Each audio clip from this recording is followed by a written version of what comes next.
Hi, students! For today, we are going to discuss step 4, theory of debit and credit in your transaction analysis to facilitate journalizing of events. Our acronym of the week is FOCUS. Why? Because we have to forget obstacles during this pandemic and create unique solutions. With regards to us, that is, act.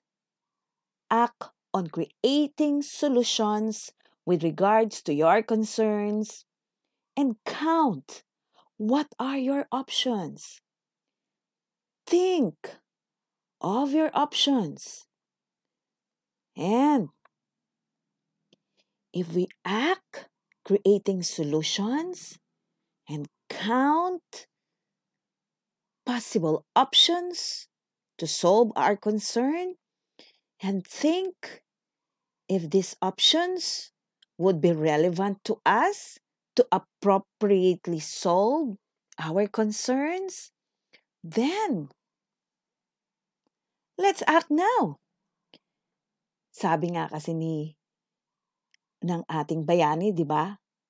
Kayong kabataan, ang, sino na nga ba? Ano na nga ba? Ang pag-asa ng bayan. Dahil kayo ang pag-asa ng bayan, then you have to be the prime movers in accounting. And prime movers meant that with us in our class, what are we going to do? We have to begin, start with an end in mind, and process all the data in a relevant manner, in a timely manner, for it to be provided when it is needed the most. And think of the appropriate input in order for us to create solutions. With us, input is think. These are choosing our options. And your options should not only be 1, 2, or 3. Okay? So, in our subject matter, what would form part of ACT? Making use of all your senses. And that is the 5 steps rule. And if it is our senses, then we have to use our eyes. Visual. So you have to focus on the video material provided for us to be able to understand the subject matter. If we have our eyes, then we need to also hear, make use of our ear. And if we need to make use of our ear, then that would be take time to listen well with the video that was provided. And upon understanding any of the topic that is quite vague to us, then we have to talk our concern, give feedback. Okay? Of course, we have to have a feeling and we need to have the nose for us to be able na, alam niyo yun, maamoy na ito ay maganda para sa atin. So, babalansehin natin to with our head, with our heart, and our hand. Because balancing is quite challenging when there is a need for us to focus and think about what we have to do to solve our concern. In our subject matter, what we just have to think, count, will be 3 numbers: 2, 5, and 4 when you talk about journalizing. Okay? And since think would be related to our head, this would be related to our knowledge, then we have to enrich our mind with the use of concept, assumptions, and principle. That is CAP. You need to put on your head and in your head the cap. Magsombrero kayo lagi para na sa ganun, matandaan natin ito. At mai-apply, no? And then we can act because we know what we want. So, we have to talk about step 4 now. Let's do it, no? And doing it meant that we have to focus where? Accounting. And take a look at our keyword, account. If our keyword is account, what is an account then? It is a device. If it is a device, what is a device? A device is a tool. A tool to make things easier for us considering that there are challenges, obstacles that we have to overcome. So, tools, input, process, and output, that is tipo. Tipo ang gagamitin natin. Kasi, para magkaroon ng isang relasyon, tipo mo dapat ang kasama mo. 'Di ba? And if you take a look from act, count, and think, and your tool, input, process, and output, as well as the 5 steps approach, this would talk all about relationship. Okay? So if it's about relationship, then we have to ask ourselves, anong tipo mo? Sino ang tipo mo? Bakit tipo mo? Sino nga ba ang tipo mo? Si accounting, tipo mo ba? Kung ito ang tanong na dapat nating sagutin, ano nga ba ang tipo sa accounting? Ang tipo sa accounting ay ang tools, book of accounts. Ito ay ang ating journal at ledger. Transaction, activity. Accounting cycle, proseso na dapat nating daanan nang makagawa tayo ng desisyon. Kung ito ang tipo, nasaan na ba tayo sa ating discussion ngayon? Naku, nasa input pa lang tayo. Kasi we have to be very careful, di ba, pag nakikipagrelasyon. Kasi ang sabi natin, garbage in, garbage out. Kung ito pala ang kwento ng buhay natin sa pakikipagrelasyon kay accounting, ano ang mga napag-aralan na natin tungkol sa transaction? Ang sabi natin ay unahin ang transaction analysis. Kung uunahin ito, may 5 tayo na dapat laging tatandaan. No?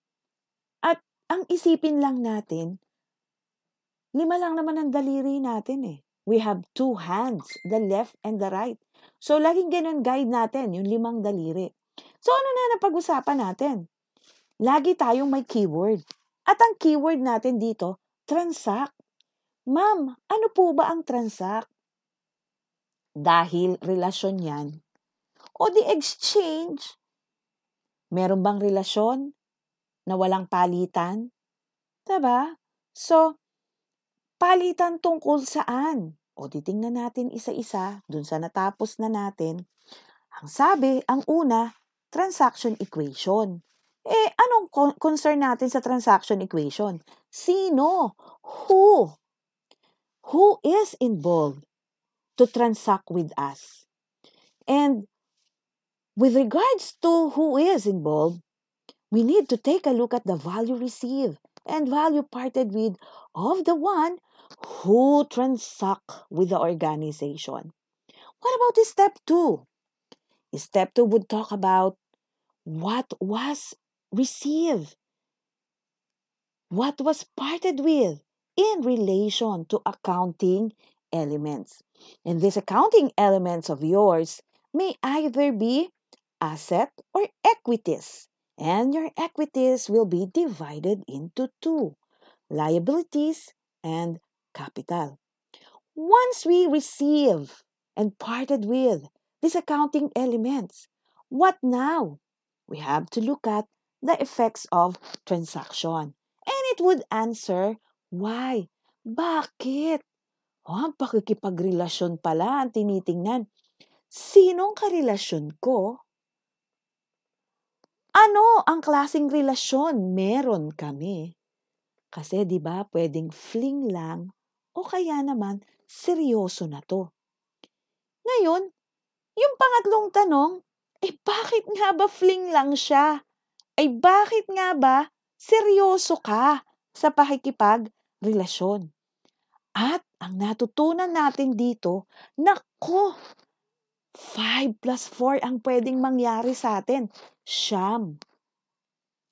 Dahil napaka-importante ng bakit nga ba kayo nakikipagrelasyon, kailangan alam mo saan patungo ang relasyon nyo. At ito ang step 4.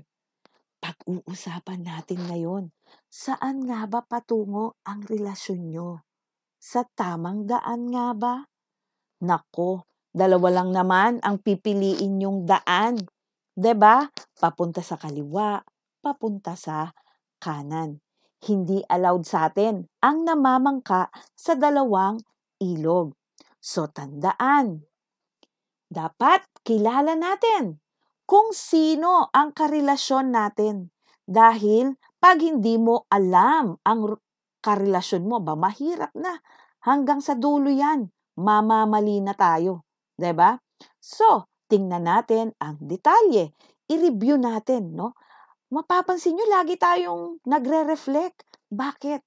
We need to have mastery of each step. Okay?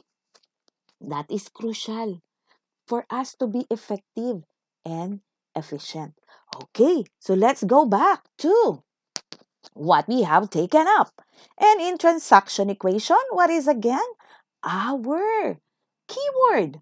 Our keyword is who. Who transact. And to transact is who made the exchange. Okay? If we know who made the exchange, then we can appropriately know what was received and what was parted with. So this is our transaction equation. Okay? And what will be received may either be an asset or equities. Of which our equities again? What's our equities, class? What's our equities? It's 2 divided between liability and capital. Okay. Now, if these are our concern with transaction equation, it's 2. How about with accounting elements? It's also 2. Really? Ma'am, how come it's 2? You have asset, liability, and equity in accounting elements. Because with us, we always start with 2. We have 2 sides. One side is the asset, and the other side will be your liabilities and equity. If that is so, then another reason why we have 2 is because your accounting elements is actually guided by the account. As I've told you previously, account has 2 sides. But since who are the parties involved? They are the firm, the creditors, and the owner. And as I told you before, with us, yes, an account is 1 plus 1 is equal to 2. But because of synergy, but because of team effort of the who, the firm, the creditor, and the owner, we have now 1 plus 1 is equal to 3. And these are what we're going to receive. Resources, obligation, and equity. Ari-arian, mga pinagkautangan, at mga pinuhunan, nagnanagmamay-ari at nang nagpautang. Paano ba kayo nagkaroon ng relasyon? Kasi sinagot mo kasi yan ng oo. pumayag ka. Hindi naman magkakaroon ng relasyon kung hindi ka umoo. Meron bang nakipagrelasyon na ang sagot ay hindi? O dahil umoo ka na, may claim na siya sa'yo bilang isang negosyo. May karapatan na siyang mag-claim sa'yo. Talaga ba? Sino may karapatang mag-claim na karelasyon ko siya? Siyempre, dahil pag-aari ka na niya. Pag-aari ka na niya ng negosyo na itong ari-arian mo nang galing kay creditor. O di may claim sa'yo si creditor kasi give and take ang relasyon, remember? Hindi naman pwedeng binigyan ka niya, ni wala ka man lang ibibigay na kapalit. Pinautang ka, tapos wala kang ibibigay na kahit ano. Siyempre, pag pinautang ka, bibigyan mo siya ng pangako. Di pag ganun din naman sa owner, binigyan ka ng puhunan, wala kang man lang ibibigay na kapalit. Siyempre meron, pangako din yan. Na pag-iingatan mo yung binigay niya sa yung puhunan. Kaya parehas na yung creditor tsaka owner may claim, kasi pumayag kang karelasyon mo siya, umoo ka kasi. So, our accounting elements are what we own and what we owe. Okay? Kasi nga, umoo ka. Yan. Paano na dun sa pangatlo na natutunan na natin? Ang sabi dun sa pangatlo, oy, dapat alam mo yung dahilan bakit ka nakikipagrelasyon. Kasi kung ikaw mismo, hindi mo alam dahilan, hindi mo kilala yung sarili mo, ay wala kang karapatan na mag-expect sa karelasyon mo na maintindihan ka. Kasi ikaw mismo, hindi mo maintindihan yung sarili mo. So, dapat alam mo talaga kung ano yung nangyayari sa'yo. Sa atin, ano ba yun? Mga pagbabago. Kasi para magtagal kayong dalawa, dapat alam mong i-handle yung mga pagbabago. Ma'am, sa atin ba, ano yung pagbabago? Naku, siyam lang naman yan. Siyam yung pinag-usapan natin pagbabago. Na sa bawat tatanggapin at ilalabas natin, no? Ang pwede daw mangyari sa atin, makadagdag ito o makabawas. Naku, dagdag-bawas lang naman pala to. Dalawa lang naman pala pwede mangyari dyan. Nagkataon lang na siyam na kombinasyon, 5 plus 4. O anong tatandaan natin dito sa pangatlo? Bakit? Bakit ka nakikipagrelasyon? Fling lang ba? O siya na yung totoo? Fling. Uy, sino yung fling? Nako, yan yung si creditor, si liability. Panandali ang pakikipagrelasyon. Kasi ito merong maturity period Pang isang buwan lang, pang isang linggo, na utang, babayaran mo. Pero, pagka kay owner, 'di ba?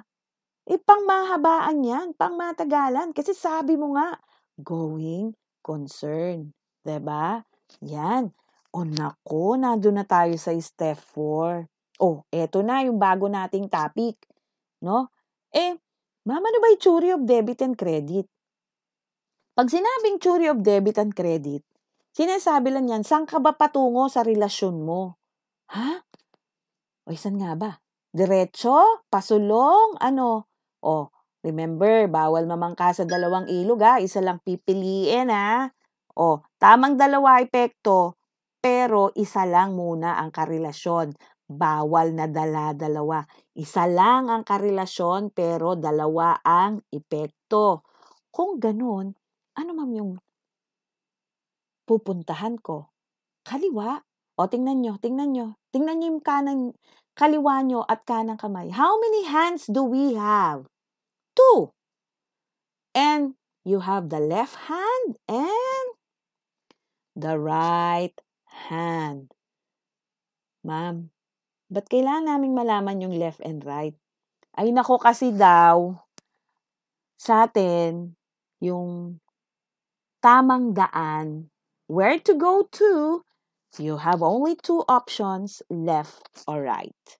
And with us, left or right is debit and credit. How do we define debit? Debit is the left side of an account, and credit is the right side of an account. Okay, that's what we need to remember.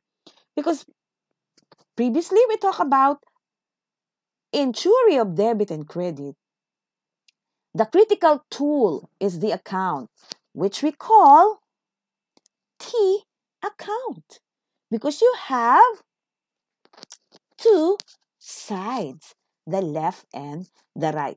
So from this point onwards, dalawa lang pag-uusapan natin. Makakaliwa ka ba o makakanan ka ba?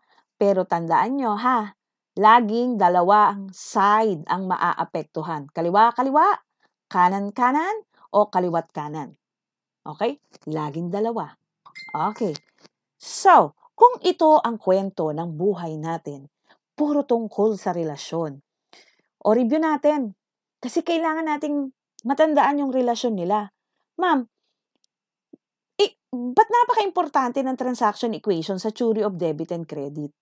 Kasi, it talks about the business entity, the sole proprietorship.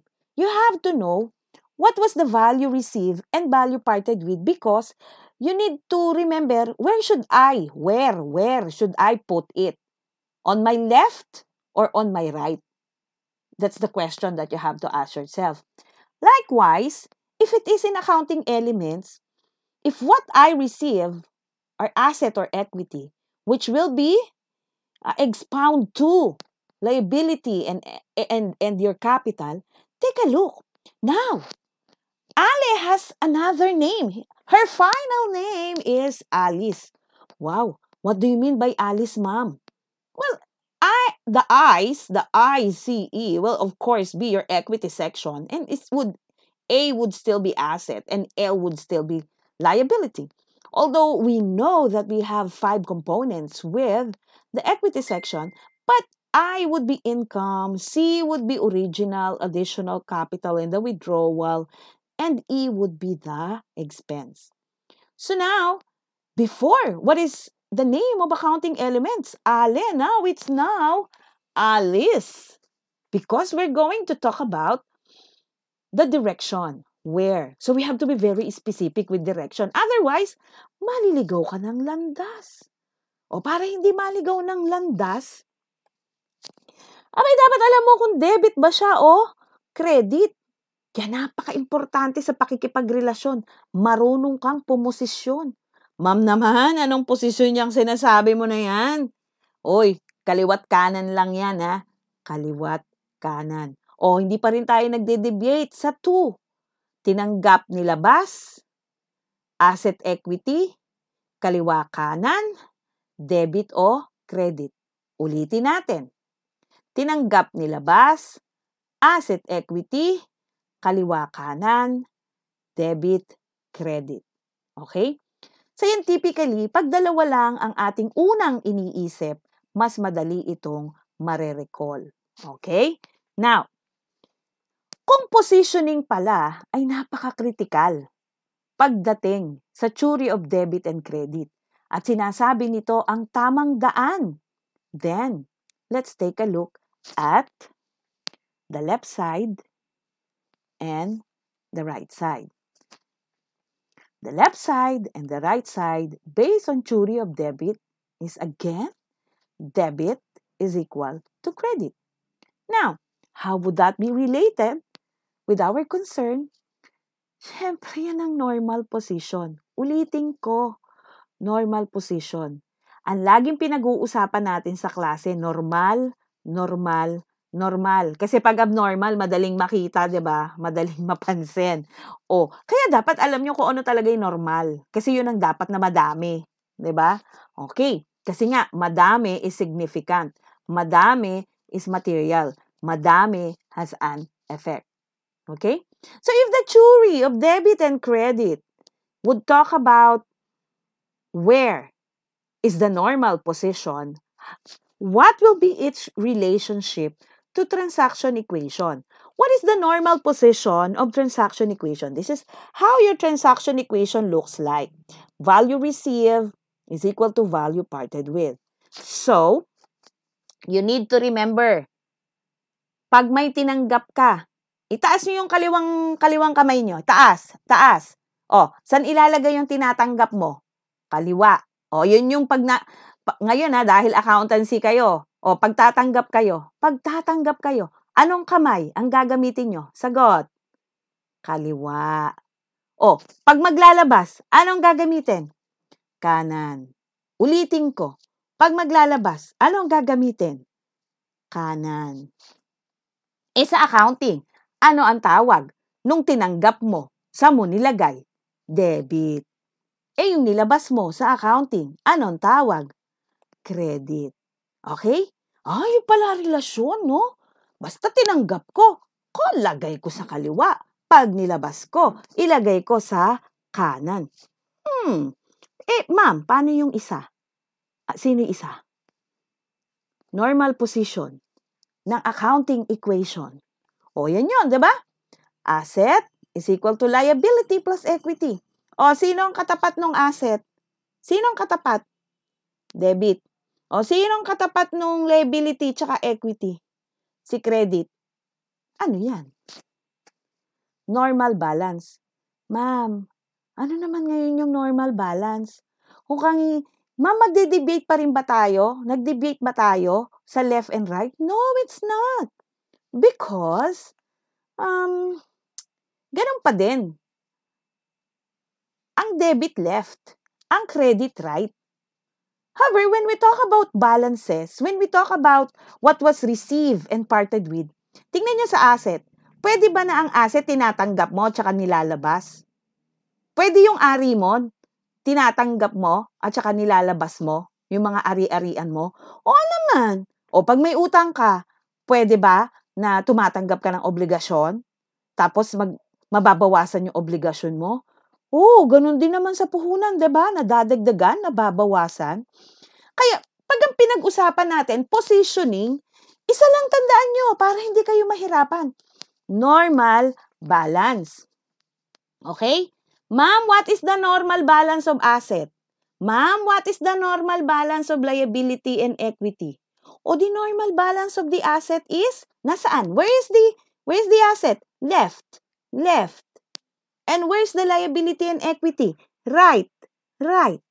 So, it meant to say that the normal position and the normal balance of accounting equation will tell us the increased side. Kasi ang pwedeng mangyari sa buhay mo, dagdag bawas. Dagdag bawas. Di ba napaka-positive ng accounting?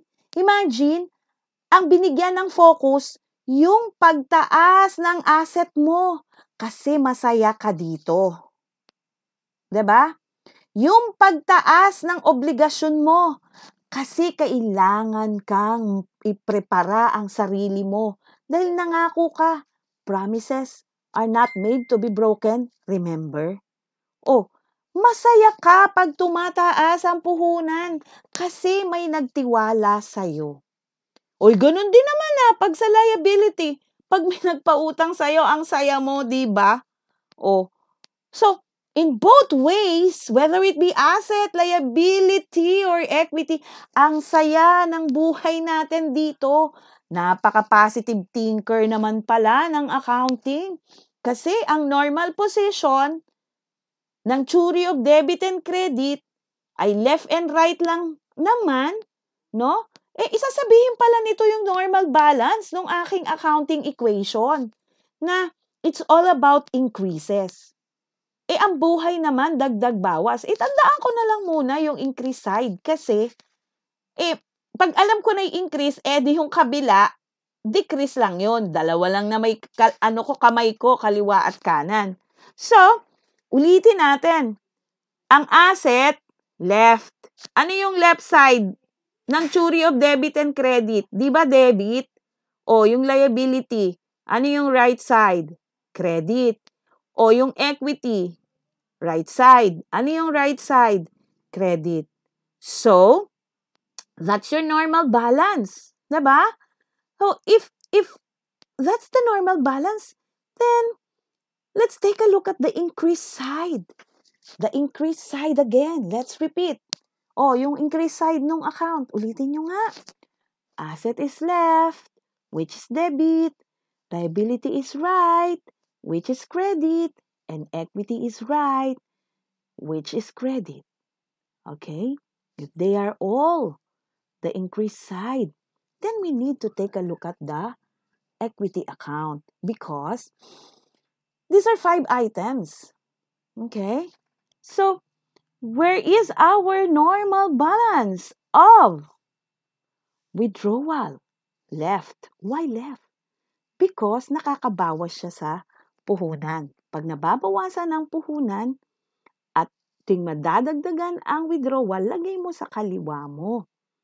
Ang income, nakakadagdag sa puhunan. Kaya, ito ay right side sa credit. Ganon din ang original at additional investment na dadagdagan ang puhunan, kaya kinikredit yan. At ang expense, tuwing dumadami siya, ilalagay mo sa kaliwa kasi nakakabawas yan sa equity. Ano ang point of reference natin dito? Equity. Ang normal balance ng equity ay credit. So, lahat ng bagay na nakakataas sa kanya ay kinikredit at lahat ng bagay na nakakabawas sa kanya ay dinedebit. Ang lahat ng ito, you have to be very wise. Take note, wise, because if the business is not wise in dealing with all the increases of their equity accounts, baka makipaghiwalay sa inyo yung karelasyon mo. Diba? Okay. So, anong sinabi sa atin? Ang debit pala, tamang left side, pero may increase at decrease side. Ganun din ang credit. Tamang right side siya, pero meron din siyang increase at decrease. Dahil dito, talaga lang naman palang dalawa ang kapupuntahan natin. Left or right, increase or decrease. Okay? Ulitin natin. Sa theory of debit and credit, debit is always equal to credit. And what would happen to us? Pupunta tayo sa kaliwa o pupunta tayo sa kanan o kaliwat kanan ang pupuntahan natin na ang posibleng mangyari sa atin ay dagdag bawas. But we need to always remember to maintain the equality of the equation. So, let's go back to the normal balances. So, our normal position of the accounting equation, the basic accounting equation, your asset is on the left and your liability is on the right. So, under the theory of debit and credit, your asset will always be debited and your liability will always be credited when they are increased. No? And it has to be left is your debit and right is your credit. Remember, I use the word always. Always. Did you notice? Did you ever experience someone telling you, I love you always? Or just I love you? Kasi alam nyo ba, pag nilagyan ng always yung I love you, ay kahit ano mangyari sa mundo, hindi magbabago pakiramdam niya. Yung nararamdaman niya sa inyo. Dahil lang sinabi lang I love you, no. It is subject to change. Ganun yun. Okay?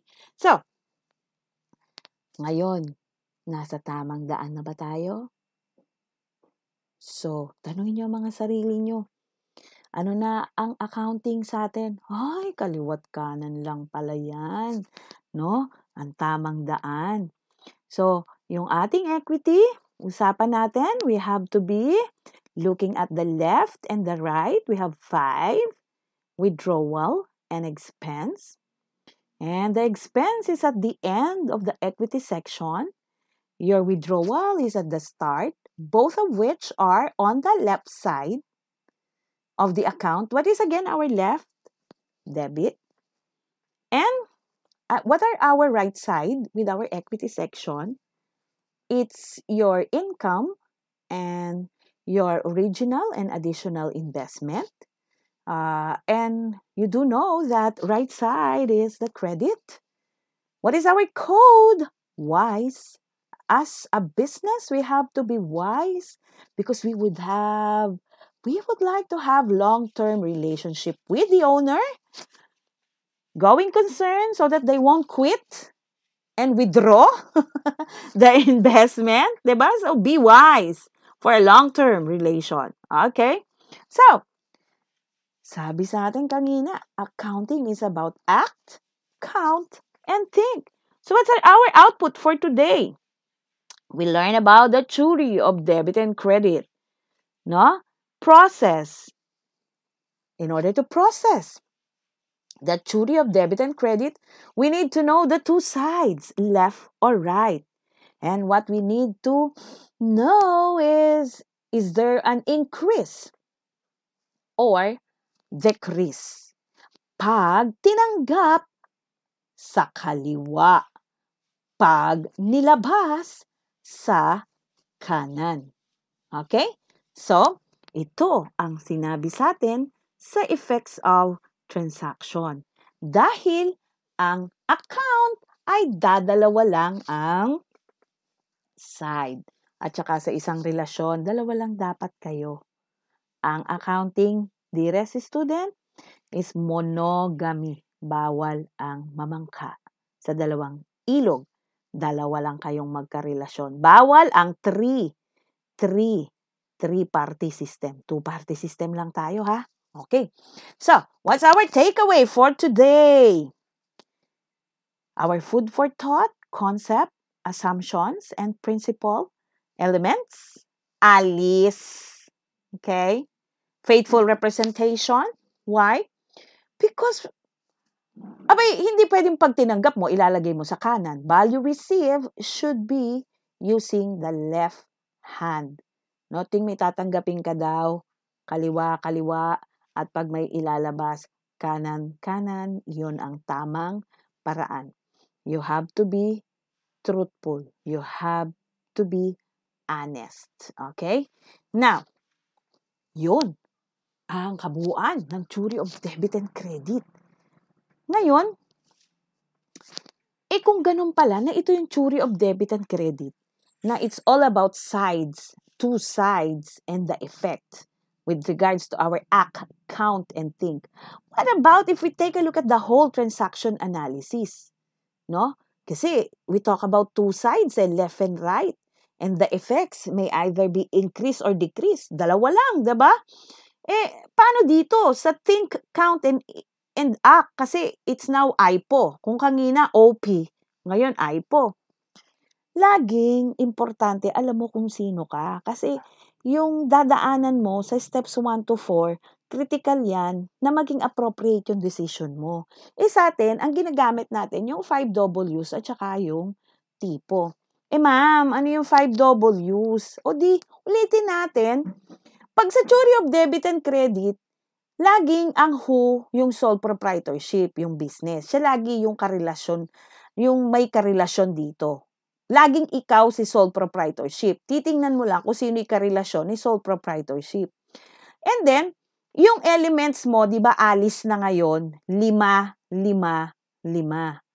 Kasi magdidepende daw yan kung ano yung natanggap mo't nilabas, kailan ba ito?